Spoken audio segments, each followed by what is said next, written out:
Nós vamos ler a palavra do Senhor agora, lá no livro de Deuteronômio, no capítulo de número 8. O Senhor me deu uma mensagem do versículo 2 até o versículo de número 5. Deuteronômio, capítulo 8, nós vamos ler dos versículos 2 até o versículo de número 5. Assim diz a palavra do Senhor. Eu leio a partir do 2 e a igreja lerá comigo os versículos 4 e 5. Assim diz a palavra do Senhor. Leiamos o texto da palavra de Deus. Recordar-te-ás de todo o caminho pelo qual o Senhor teu Deus te guiou no deserto estes 40 anos, para te humilhar, para te provar, para saber o que estava no teu coração, se guardarias ou não os seus mandamentos. Ele te humilhou e te deixou ter fome, e te sustentou com o maná que tu não conhecias, nem teus pais o conheciam, para te dar a entender que não só de pão viverá o homem, mas de tudo que procede da boca do Senhor viverá o homem. Todos comigo. Nunca envelheceu a tua veste sobre ti, nem se inchou o teu pé nestes 40 anos. Sabe, pois, no teu coração, que como um homem disciplina a seu filho, assim te disciplina o Senhor teu Deus. Oremos ao Senhor. Pai, muito obrigado, porque a tua palavra diz que o Senhor disciplina a todo filho ao qual o Senhor ama. Então, na Unida, Deus, nós estamos experimentando um tempo de grande amor do Senhor. E nós somos gratos ao Senhor porque o Senhor nos ama. E o Senhor nos ama a ponto de não nos deixar satisfeitos conosco mesmos, nem satisfeitos com o que estamos experimentando. Mas o Senhor quer nos levar, Deus, ó Pai, a um relacionamento mais íntimo com o Senhor. O Senhor quer expandir as nossas fronteiras. E o Senhor quer, ó Deus, que alcancemos, ó Pai, lugares onde não imaginávamos estar. E, ó Deus, por nós mesmos, nós não iríamos. Então, o Senhor faz o que tem que fazer para nos tirar da comodidade e para nos levar a abençoar muitas vidas. Pai, nós estamos conscientes do Teu trato e do Teu amor. Prova é que cuidado maravilhoso estarmos aqui neste auditório, Deus, adorando ao Senhor em espírito e em verdade, podendo, ó Deus, ó Pai, receber familiares, irmãos, amigos e visitantes. Ó Deus, toda glória seja dada ao Teu nome. Pai, agora fala poderosamente ao nosso coração. Fala ao coração da Tua igreja. Mostra para ela, Senhor, o quanto o Senhor a ama. E mostra para ela, Deus, ó Pai, por que o Senhor está realizando tudo isso. Ó Deus, tem misericórdia de nós, quebranta o nosso coração. Que nós, ó Deus, sabendo que ouviremos agora a voz do Espírito Santo, que fala na Escritura, e que o próprio Senhor Jesus está aqui falando conosco, caminhando no meio da igreja. Que nós, ouvindo a voz do Senhor, sejamos quebrantados, sejamos transformados, sejamos mais consagrados, e, ó Deus, ó Pai, sejamos preparados para as grandes bênçãos que o Senhor tem para nós. Fala conosco, Deus, é a nossa oração, Pai, em nome de Cristo Jesus, o Senhor. Amém. A igreja pode sentar-se.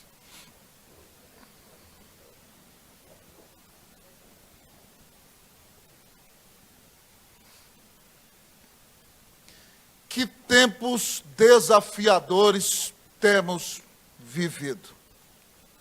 Temos chamado, amados irmãos, esse tempo de exílio, porque fomos tirados da sede da nossa igreja, mas nós somos a Unida. A Unida não é somente um lugar, mais do que um lugar, a Unida é um povo, e tal como o povo que foi para o exílio, e o povo que foi levado para o deserto, nesse momento o Senhor quer ensinar a Igreja Presbiteriana Unida de São Paulo, que ela ainda não chegou à casa, que ela ainda não chegou nos céus, que nesse momento ela é peregrina no deserto desta vida. E como igreja exilada, igreja peregrina, ela tem que ir aonde o Senhor mandar, realizar a vontade dEle e alcançar aqueles que Ele quer que ela alcance para a honra e para a glória do nome de Jesus. Nós estamos enfrentando, irmãos e irmãs, um grande deserto.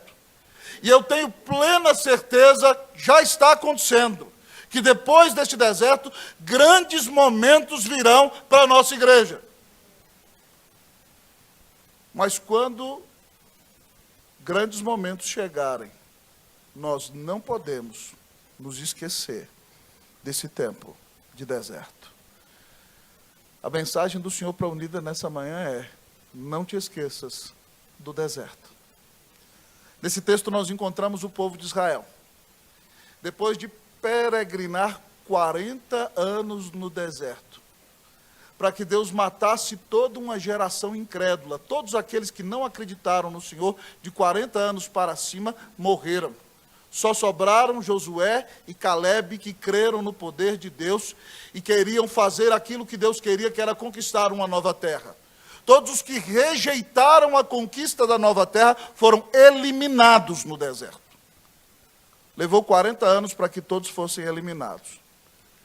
Depois que todos eles morreram, Deus introduziu o seu povo na terra prometida. E agora o povo vai receber grande bênção. Haverá uma prosperidade incomparável. E nós sabemos que, como bem disse o filósofo, os jovens que gostam aí do Homem-Aranha, né? Com grandes poderes vem grandes responsabilidades. E você então, de repente, pode ser tentado a se esquecer de Deus, a se esquecer do deserto, a se esquecer do sofrimento. A mensagem para o povo de Israel é a mensagem para você nessa manhã. É a mensagem para a Igreja Presbiteriana Unida de São Paulo. Muitos de nós aqui já enfrentamos grande sofrimento. Alguns passaram por grande enfermidade. Outros perderam seu emprego. Outros viram na pandemia ou antes da pandemia seus familiares morrerem. A mensagem do Senhor é clara: não te esqueças do deserto. Não te esqueças do deserto. Igreja Presbiteriana Unida de São Paulo, não te esqueças do deserto. Por que não me esquecer do deserto, pastor? Em primeiro lugar, porque no deserto Deus nos humilha. Por que não esquecermos do deserto? Porque Deus nos humilha. Vamos ler versículo de número 2. Todos juntos leiamos a palavra do Senhor. Vamos lá, 1, 2, 3, leiamos. Recordar-te-ás de todo o caminho pelo qual o Senhor teu Deus te guiou no deserto estes 40 anos, para te humilhar, para te provar, para saber o que estava no teu coração, se guardarias ou não os seus mandamentos. Todos nós, amados irmãos, temos a tendência natural de sermos soberbos, de guiarmos-nos pelo nosso próprio entendimento, de olharmos a vida somente conforme a nossa própria perspectiva. E muitas vezes nós nos cremos tanto e achamos tanto que somos melhores, que Deus tem que nos colocar numa tempestade, que Deus tem que nos colocar numa luta, que Deus tem que nos colocar num deserto para nos humilhar. A pior coisa que Deus pode fazer contra nós, irmãos, é entregar-nos à nossa própria sorte. No Antigo Testamento, quando você via Deus irado com o povo dele, ele mandava um exército inimigo para cercar o povo. Quando Deus estava irado com uma nação, ele destruía aquela nação. Mas quando você observa o conceito de ira de Deus do Novo Testamento, quando Deus está irado, ele entrega às pessoas a sua própria sorte. É por isso que nós oramos por aquelas pessoas que estão na Cracolândia, mas temos a plena consciência de que elas estão sofrendo, porque todas elas estão debaixo da ira de Deus. Porque Deus as entregou à sua própria sorte. Quando Deus quer punir alguém, Ele deixa essa pessoa fazer aquilo que ela mais deseja.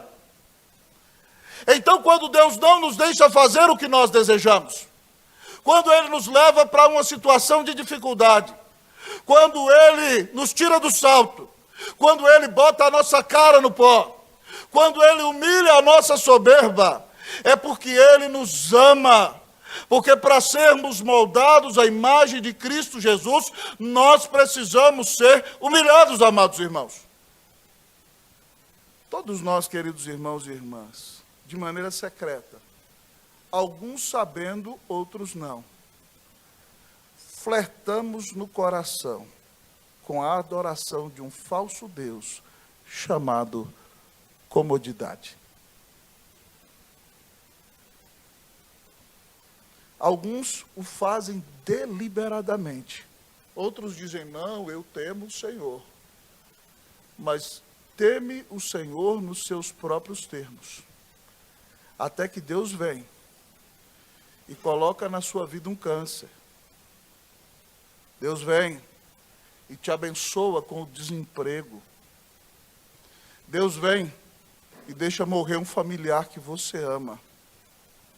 Deus vem e coloca a Cracolândia na porta da sua igreja.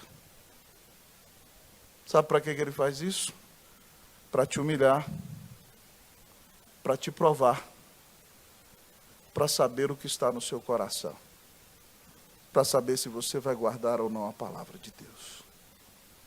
Servir a Deus quando tudo está muito fácil, irmão, é maravilhoso, mas é na hora em que Deus nos humilha que nós reconhecemos se o nosso coração de fato pertence ao Senhor ou não. É para te provar. É para tirar qualquer falso Deus do seu coração. É para mudar a sua vida. É para tirar você da comodidade. É para balançar você. É para te levar a experimentar uma nova realidade espiritual. Está doendo, pastor? Tá. Está fácil? Não. Mas nós precisamos. É para nos trazer de volta para Jesus. Pastor, então qual é a solução? Pastor Camargo leu na confissão. Se o meu povo que se chama pelo meu nome se humilhar, orar e me buscar e se converter dos seus maus caminhos, então eu ouvirei dos céus, perdoarei o seu pecado e sararei a sua terra. Então, pastor, o que nós devemos fazer? O apóstolo Pedro nos ensinou: humilhai-vos sob a poderosa mão de Deus, para que ele em tempo oportuno vos exalte, lançando sobre ele toda a vossa ansiedade, porque ele tem cuidado de vós. O que nós precisamos fazer neste momento é nos humilharmos, é confessar os nossos pecados, é dizer ao Senhor: Senhor, nós estamos chateados com o Senhor. Senhor, nós estamos agora ensimesmados, olhando para o nosso próprio umbigo. Estamos com raiva do Senhor. E se o Senhor não nos dá o que nós queremos, então nós muitas vezes desanimamos. Fazemos carinho, pobrezinho de mim, Deus se esqueceu de mim. Esses somos nós, Senhor. Não temos como nos esconder. Que o Senhor tenha misericórdia de nós e nos perdoe de nossos pecados. Amém, meus irmãos e irmãs? Que o Senhor nos dê um coração quebrantado e humilde, porque, como diz a Escritura, ao coração compungido e contrito, tu não desprezarás, ó Deus. Não seja soberbo. Esse tempo é para você dizer: Senhor, perdoa-me de todos os meus pecados. Eu quero ter uma nova consagração para contigo. Eu quero fazer a tua vontade, não a minha. Abro mão do que acho que tem que ser feito e me entrego totalmente ao Senhor. Que o deserto sirva para te humilhar e para mudar a tua vida para a honra e para a glória do nome de Jesus. Amém. Preste atenção. Não te esqueças do deserto.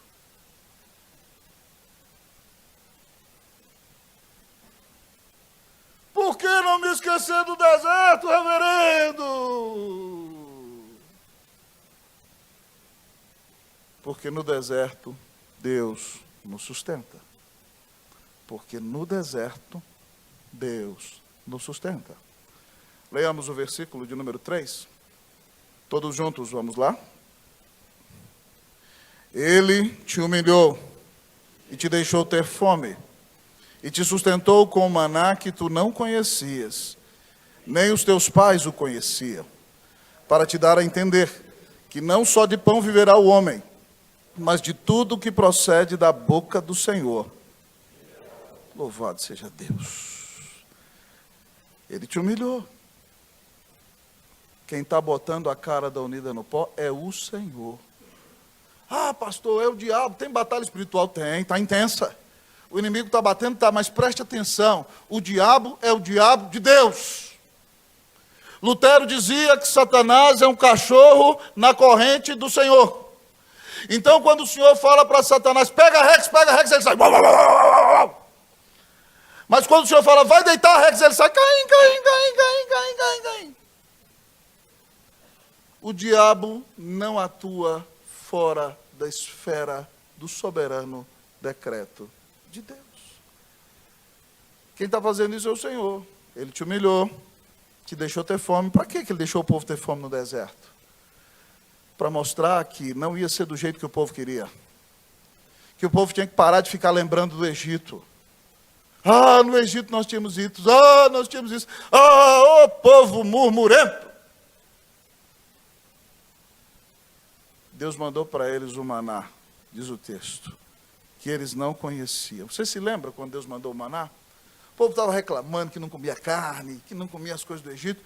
Deus mandou umas codornizes durante a noite. E no outro dia, Deus fez cair um orvalho. De repente, apareceu no meio do orvalho algo semelhante a semente de coentro, talvez um pouco assim mais pastoso, mas era tipo um cereal com nutrientes poderosíssimos. E se você ler Êxodo 16, no versículo 35, vai dizer que o povo comeu maná durante 40 anos, até o dia em que entrou na terra de Canaã. O Senhor quis mostrar para o povo que nem só de pão vive o homem, mas de tudo aquilo que é fruto da palavra que procede da boca do Senhor. O que nos sustenta não é a nossa capacidade, o que nos sustenta não é o nosso próprio braço, o que nos sustenta não é o pão que nós achamos que conseguimos pelo nosso próprio poder. Quem nos sustenta, amados irmãos, nos desertos desta vida e nos momentos de dificuldade, é o nosso Deus que nos amou e deu seu Filho na cruz para nos salvar. Irmão, esse versículo é tão poderoso, que no dia que o Senhor Jesus jejuou 40 dias, e depois Satanás veio com aquela sutileza, porque Jesus é Deus, mas era perfeito em sua humanidade, e como homem tinha fome, e foi sustentado pelo Espírito para jejuar 40 dias, mas estava morrendo de fome. Então Satanás apareceu e disse, lembra que 40 dias antes, Deus tinha dito para ele no batismo, tu és o filhinho amado do meu coração, do qual eu tenho todo o meu prazer. 40 dias depois, Satanás chega. Filho de Deus? Você é filho de Deus? Você acha que se Deus fosse seu pai, você estaria nessa situação? Se tu és filho de Deus, manda que estas pedras se transformem em pães. Jesus olha para o cão e diz, está escrito que nem só de pão o homem viverá, mas de toda palavra que procede da boca do Senhor. Nem só de pão o homem viverá, mas de toda palavra que procede da boca do Senhor. Então preste atenção, quem te sustenta é Deus. Se você tem trabalho, quem te sustenta é Deus. Se você não tem trabalho, quem vai te sustentar é Deus do mesmo jeito. Ele te deu dons, talentos e habilidades para você crescer, para você trabalhar. Mas se um dia Ele fechar todas as portas, você tem que entender que é Ele quem te sustenta. Louvado seja Deus se você tem dons maravilhosos. E se esses dons maravilhosos dados por Deus têm te levado a lugares em que você jamais imaginaria chegar. Mas não te esqueças que quem te deu esses dons maravilhosos foi o próprio Senhor. É Ele quem te sustenta. É por isso que Paulo diz em 1 Coríntios 4:7, quem é que te faz sobressair? Que tens tu que não tens recebido? E se o recebeste, por que te vanglorias? Como se o não tiveras recebido. Se você tem alguma habilidade, algum talento, pode adquirir algum diploma, isso é só por causa da graça de Deus na sua vida. Você não é melhor do que ninguém. Quando nós entendemos isso, irmãos, nós paramos de viver com base na comparação. Nós nos alegramos do sustento de Deus e no chamado que Ele tem para nós. Fica vendo, pastor Silas? Como ele toca no piano. Imagina se eu ficasse assim, meu Deus, por que o senhor não me deu condição de tocar que nem o Silas? Está de brincadeira. Pastor Alexandre, ontem estava aqui na festa, eu falei, Deus, se o Silvio Santos visse esse homem, ia contratar ele. Impressionante, né? Grande apresentador. Olha aí o sorteio, você vai ganhar, vai fazer aquilo. Pastor Alexandre prega para auditórios lotados nesse colégio. Para os pais de todas as turmas. Imagina se eu ficasse, Deus, por que o senhor colocou o Alexandre e me colocou eu? Pastor Camargo é o amor em pessoa. Eu falo para a Cleusa, Cleusa, para brigar para o pastor Camargo, a pessoa tem que ser ruim, viu? Não tem que valer nada. Tem hora que eu falo assim, Deus, eu queria ser assim como Camargo, né? Mas, pastor Camargo é doce. Pastor de ovelhas. Você acha que eu tenho que invejar ele? Não. Cada um de nós tem um lugar. Cada um de nós tem um dom. Cada um de nós tem uma responsabilidade que o Senhor lhe confiou. E cada um de nós, pastor Cláudio, psicólogo, abençoado, atendendo dezenas de pessoas no consultório. Você acha que eu vou ficar com dor de cotovelo por isso? De jeito nenhum, estou feliz, Deus abençoe. Pastor, que Deus te deu um monte de paciente. Em nome de Jesus, por quê? Por quê, irmãos? Pastor Paulo, lá na África, ganhando alma para Jesus. Cada um de nós tem que estar onde Deus colocou, cumprindo as funções que Deus lhe confiou. Quando você tem a perspectiva de que Deus é que te sustenta, e Ele é quem dá o lugar em que cada um está, você não vai ter inveja do seu irmão. Você não vai dizer, Deus, meu irmão tem uma casa gigantesca que eu não tenho, porque a sua felicidade não está no tamanho da sua casa. Deus, meu irmão, estou dirigindo o carro do ano, zerado, top, e eu estou aqui, Deus, nesse carro, quebrando o tempo todo. Meu irmão, a sua alegria não está no seu veículo. Ainda tem aquele que só anda de bicicleta, e aquele só anda a pé. Você ainda tem um veículo, louvado seja Deus. Deus, fulano conseguiu aquela menina, a mais linda da mocidade. Você não conhece o temperamento dela. Fica tranquilo. Dê graças a Deus. Beleza não põe mesa, filhote. Né? Quem te sustenta é Deus. Quem cuida de você é Deus. Quem te colocou onde você está é o próprio Deus. Então se regozije. Pastor, então se a minha felicidade não está na quantidade de bens que eu tenho, ou na possibilidade de viajar pelo mundo inteiro, como é que eu vou ser feliz? Você só é feliz por causa da palavra que procede da boca do Senhor. Quer ser feliz? Como esse livro. Encha-se desse livro. Leia esse livro. Memorize esse livro. Quando você ler esse livro, você vai conhecer a Jesus e ter intimidade com Ele. E ao estudar esse livro em oração, a sua vida vai ser transformada. E ao beber deste livro e ao alimentar-se desse livro, você vai ser esvaziado de si mesmo e cheio do Espírito Santo. E a sua alma vai ser locupletada da graça de Deus. E ainda que você passe por circunstâncias difíceis, você não vai perder a esperança, porque a palavra que disse, haja luz, está em você. O Deus que criou todas as coisas te salvou. E a palavra de Deus transforma, sustenta, conduz e abençoa o seu coração. A lei do Senhor é perfeita, irmãos, e restaura a alma. O testemunho do Senhor é fiel e dá sabedoria aos simples. Os preceitos do Senhor são retos e alegram o coração. O mandamento do Senhor é puro e ilumina os olhos. O temor do Senhor é límpido e permanece para sempre. Os juízos do Senhor são verdadeiros, são todos igualmente justos. São mais desejáveis do que ouro. O que está aqui é mais desejável do que ouro, mais do que muito ouro depurado. São mais doces do que o mel e o destilar dos favos. Além disso, por eles se admoesta o teu servo em os guardar a grande recompensa. A palavra de Deus te dá felicidade. A palavra de Deus transforma o teu coração. A palavra de Deus enche a tua vida da presença de Jesus.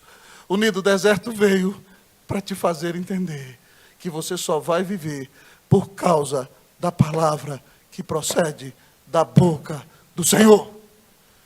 Que nesse tempo nossa igreja tenha prazer em se alimentar da palavra. que você se comprometa a uma vida devocional diária, que você leia as Escrituras com a sua família, que você leia as Escrituras com os seus amigos, nos grupos de adolescentes, de jovens, de crianças, de senhoras, de senhores da igreja.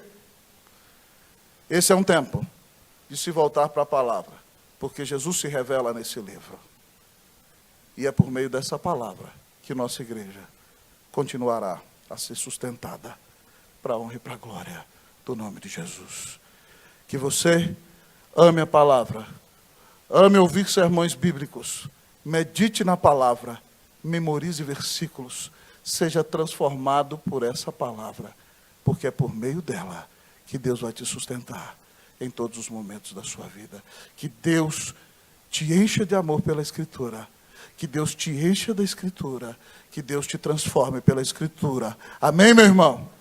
Tem uma frase que eu gosto de repetir aqui na igreja, você vai repetir comigo. A Bíblia, quando lida, crida, pregada e praticada, transforma a nossa vida. Vamos lá? A Bíblia, quando lida, crida, pregada e praticada, transforma a nossa vida. Unida, não te esqueças do deserto.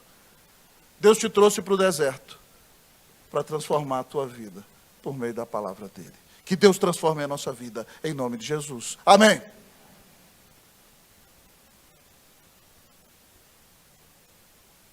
Preste atenção. Não te esqueças do deserto. Por quê, reverendo?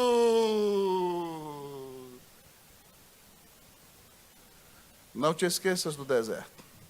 Porque no deserto Deus te humilha. No deserto Deus te sustenta. Mas no deserto Deus te preserva. Não te esqueças do deserto. Porque no deserto o Senhor te preserva. Vamos ler versículo de número 4? Eu lerei uma vez o 4, a igreja a segunda vez. Nunca envelheceu tua veste sobre ti, nem se inchou o teu pé nestes 40 anos. Lê, por favor, o mesmo versículo.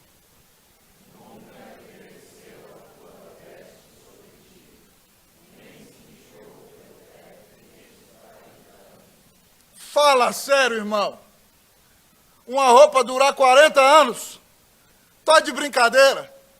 Talvez no guarda-roupa com muita naftalina, os meninos novos nem sabem o que é isso, né, talvez. Com muita naftalina, ela fique lá, 40 anos, usando a roupa. É possível, irmãos. Eu tive uma calça que durou 18 anos. Eu me formei, foi o terno que a gente comprou para a formatura. Me formei com aquele terno, né? Eu era só um fiapo naquela época, eu fui inchando. E o terno não servia mais, mas a calça servia. A calça durou 18 anos. Aí chegou uma hora que não deu, gastou tudo, né? O pano estourou, a calça já era. Mas se no normal uma calça pôde durar 18 anos, de alguém que sempre trabalha com calça social, Deus, por um milagre, preservou a roupa do povo por 40 anos sem envelhecer. Mas o Senhor diz mais, nem se inchou o teu pé nestes 40 anos. Irmãos, quando nós fazemos viagens longas, alguns de nós, talvez você que tem um pouco mais de problema de circulação, se você fica sentado durante muito tempo, o seu pé incha. Eu viajei para a Coreia em 2015, 27 horas de viagem. 15 horas até Abu Dhabi, mais 12 horas até Seul. 27 horas de viagem. Não pense que eu bebi bebida alcoólica, viu? Não vai dizer, reverendo, o senhor está com o pé inchado, hein? Não. Eu cheguei na Coreia com o pé desse tamanho, irmão. Inchado. Agora o que Deus está dizendo aqui é o seguinte, que esse povo caminhava, sentava. Caminhava, sentava. Às vezes, caminhava o dia inteiro, parava à noite, dormia, depois tinha que desarmar, caminhava o outro dia inteiro. Às vezes ficava uma semana, às vezes ficava meses. Mas esse povo viajou durante 40 anos. E o pé do povo nunca ficou inchado. Deus está dizendo que Ele preservou a roupa, preservou a saúde, preservou o povo no deserto. E Deus está dizendo para a Igreja Presbiteriana Unida de São Paulo que Ele vai continuar preservando essa preciosa igreja no deserto. Ela está fora das quatro paredes lá da Helvétia 772. Mas ela continua sendo preservada e sustentada pelo Senhor. E sabe por que nós temos a certeza de que Ele nos preserva? Porque Ele vai nos preservar de sermos jogados no inferno eterno da ira de Deus. Pastor, por que o senhor tem certeza que nós seremos preservados do inferno eterno da ira de Deus? Porque Jesus não foi preservado na cruz. Ele passou um grande deserto ali. Ele recebeu o peso eterno da ira de Deus contra o pecado na cruz. O que o pecador impenitente e não arrependido sofrerá eternamente no inferno, Jesus recebeu aquele peso um dia só na sua vida. Ele gritou: Deus meu, por que me desamparaste? E quando de um brado gritou: está consumado, entregou a sua vida. E todo o peso do nosso pecado caiu sobre ele. É porque ele não foi preservado que nós temos a plena certeza de que seremos preservados eternamente. Ouviu um aleluia calvinista aí? Amém? Nós vamos viver toda a eternidade na presença do Senhor.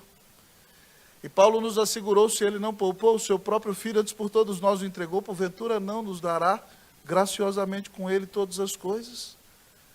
A unida não pertence a mim, não pertence a nenhum dos pastores, aos presbíteros, aos diáconos.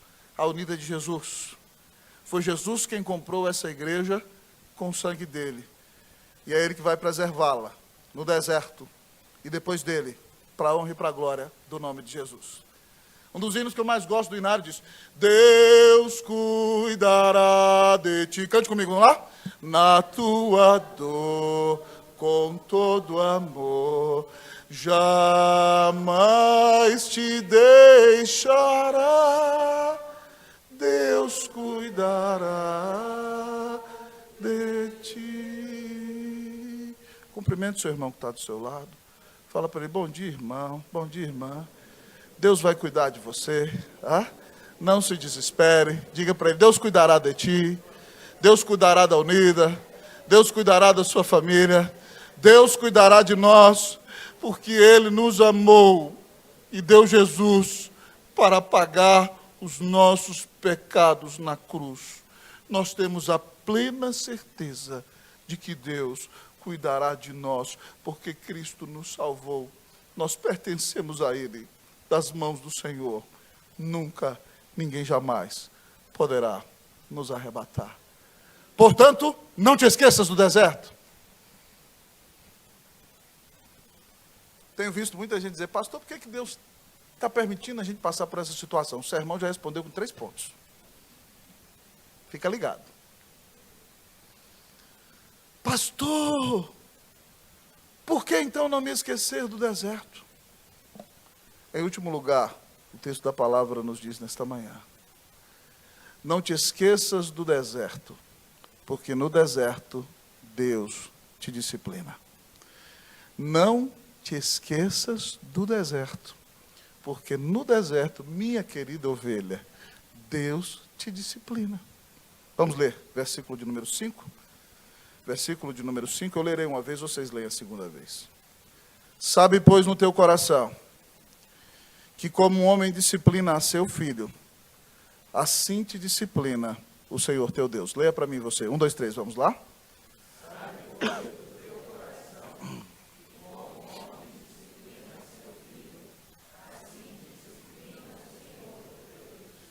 Ninguém gosta de ouvir essa palavra disciplina. Ainda mais nos dias da pós-modernidade. Quando o conselho vem à frente da igreja e afirma que fulano foi afastado da comunhão por conduta irregular, fulano está disciplinado. Alguns dizem: você viu que fulano foi disciplinado? Outros dizem: reverendo, não vale a pena tudo que ele fez de bem a vida inteira. As pessoas entendem errado o que é disciplina. Disciplina é prova de amor.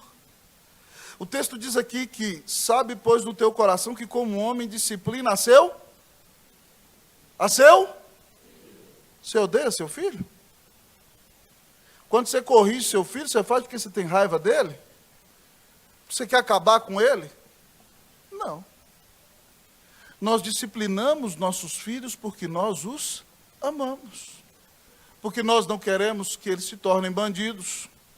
Não queremos que eles se tornem traficantes. Porque nós não queremos que eles sejam políticos corruptos. Nós disciplinamos nossos filhos porque queremos que eles vivam como verdadeiros cristãos. E às vezes deixamos eles no castigo. E às vezes pegamos o chinelo e usamos aquela protuberância natural que Deus colocou em cada um para ver se muda o coração, com muito amor, na medida correta, conforme o ensino das Escrituras. Nós disciplinamos nossos filhos porque nós os amamos. E Deus está dizendo para a igreja que Ele disciplinou o povo de Israel porque Ele o amava. E Deus está dizendo para a Unida nessa manhã que Ele disciplina a Unida porque Ele ama a Unida. Sabe, pois, do teu coração que como homem disciplina o seu filho, assim te disciplina o Senhor teu Deus. É o Senhor, irmãos, que está nos disciplinando como igreja, para que nós nos corrijamos, para que nós nos arrependamos, para que nós nos submetamos à vontade do Senhor, para que nós deixemos de querer fazer a nossa vontade, para que nós busquemos a vontade do Senhor para a nossa vida como indivíduos, para nossos casamentos, para nossas famílias, para a nossa igreja, para o nosso trabalho. Disciplina é prova de amor. Hebreus 12:6 diz que Deus disciplina a todo filho ao qual Ele ama. E açoita todo filho ao qual ele recebe. O texto diz que a disciplina, no momento, não parece ser motivo de alegria. Mas depois dá fruto pacífico, fruto de justiça. Irmãos, muitas vezes a igreja disciplina para a mão de Deus não pesar forte sobre a pessoa. Porque a igreja já tratou, Deus vai com misericórdia. Eu já fui disciplinado pelo Senhor, mais de uma vez. E não foi fácil. Um dos grandes momentos em que eu vi a disciplina de Deus na minha vida foi no ano de 2003. Nosso ministério estava indo de vento em popa, final de 2003 e início de 2004, no Chile. Nossa igreja já tinha crescido 2 vezes, nós já tínhamos derrubado parede e dobrado a capacidade do templo. Nós montamos um seminário no Chile. Trouxemos uma equipe de pastores, trouxemos um colega brasileiro, era o diretor do seminário. Eu liderava uma equipe de 10 pastores brasileiros. Nossa equipe estava revitalizando as 6 principais igrejas da denominação.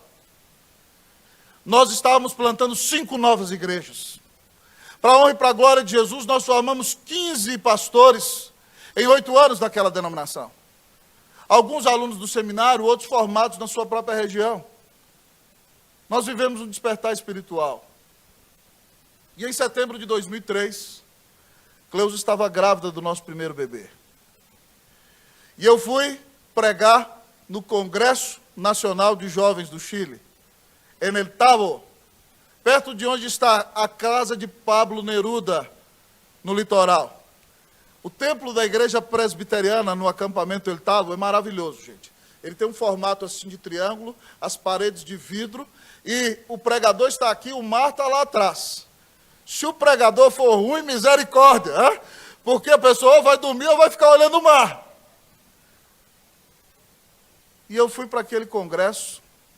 As gravidezes lá em casa, exceto a da Daniela, sempre foram meio complicadas. Cleusa tinha que estar de repouso. E eu ali no acampamento, pastor jovem, feliz, brincando com a juventude. A gente, na hora de comer, brincava de jogos, né? Outros colegas, lá o presbitério inteiro, até o sino do vai para o acampamento de jovens. Tinha mais de 300 jovens naquele evento. E eu, feliz da vida, fui para o meu quarto, no acampamento, deitei na cama e comecei a falar: Deus, obrigado, porque eu sou um cara abençoado demais, soberbo, miserável. Sou pastor, pregando em outra língua, o Senhor me deu a bênção de pregar em espanhol, minha igreja já cresceu 1 a 2 vezes. Se não bastasse, o Senhor abençoou o ministério da igreja local, trouxemos uma equipe, nós estamos revitalizando uma denominação, formamos um seminário. O Senhor tem me dado a bênção de pregar de norte a sul do Chile, me fez conferencista em outro país que nem é o meu. E se não bastasse tanta bênção, pregando, lecionando, pastoreando, fazendo tudo que eu gosto, minha mulher ficou grávida. Obrigado, Deus, por tudo isso. Deus é tão bom, né, irmãos, que não deixa a gente entregar a própria sorte. O Senhor me visitou com convicção de pecado. Eu, um jovem pastor de 24 anos. E o Senhor me mostrou que eu não tinha que me alegrar, primeiramente por causa das bênçãos que Ele estava me dando. Elas não vinham por minha causa. E eu caí de joelhos ali pedindo perdão ao Senhor. Lendo as Escrituras, no momento, só eu e o Senhor. O Senhor entrou graciosamente naquele quarto. E, irmãos, enquanto eu orava, enquanto eu lia as Escrituras, era como se perguntas subissem à minha mente assim: se eu tirasse a igreja, você continuaria se alegrando? Se eu tirasse o seminário, eu não ouvi isso não, tá? Estou contando ilustração para você. Eu pensando comigo mesmo, se Deus, mas o Espírito Santo guia a gente nesses momentos perante as Escrituras. Se Deus tirasse a igreja, eu ficaria feliz. Se Deus tirasse o seminário, se Deus tirasse as conferências, se Deus tirasse o dom de pregar a palavra dele, a voz, se Deus tirasse o bebê, se Deus tirasse a Cleusa, eu caí de joelhos desesperado naquele quarto. E eu tinha a sensação de que parecia que Deus ia tirar tudo. Foi algo inusitado. Aqueles momentos nos quais o Senhor vem com graça nos visitar. E eu disse ao Senhor, eu falei: Senhor, o Senhor pode tirar tudo. Se o Senhor tirar tudo, eu vou continuar amando ao Senhor. Porque eu não tenho para onde ir. O Senhor me salvou, a minha vida pertence ao Senhor. Se o Senhor me deixar pedir duas coisas, não tira a Cleusa não, Senhor, porque ela é o amor da minha vida. Se o Senhor tirar ela, não vai dar. Vai ser complicado demais. E não tira a minha voz, Senhor, porque o Senhor me deu o dom de pregar, eu não sei fazer outra coisa. Então, é difícil. O Senhor me chamou para isso, me preparou para isso. Gente, foi um momento de muito quebrantamento. Aquela noite, pela primeira vez eu preguei no profeta Ezequiel, capítulo 37. O Espírito Santo tomou conta daquele auditório. Para a glória de Jesus. Quando nós terminamos de pregar, perguntamos aos jovens quem queria que nós orássemos por eles. 200 vieram para frente e caíram de joelhos. E começaram a cantar, sem que eu convidei o pastor Daniel Vasquez para orar. É o atual presidente do Sínodo da Igreja Chilena. E aqueles meninos, Deus estava ali de uma maneira tal, começaram a cantar 10 horas da noite, 10h30, e só pararam de louvar 1h30 da manhã. Sem que ninguém desse diretriz nenhuma, Deus estava ali. E eles adoravam o Senhor. Eu saí, fui para o quarto, os pastores foram para o quarto. Eu voltei para Santiago. Uma semana depois, nós perdemos o nosso bebê. Não foi fácil.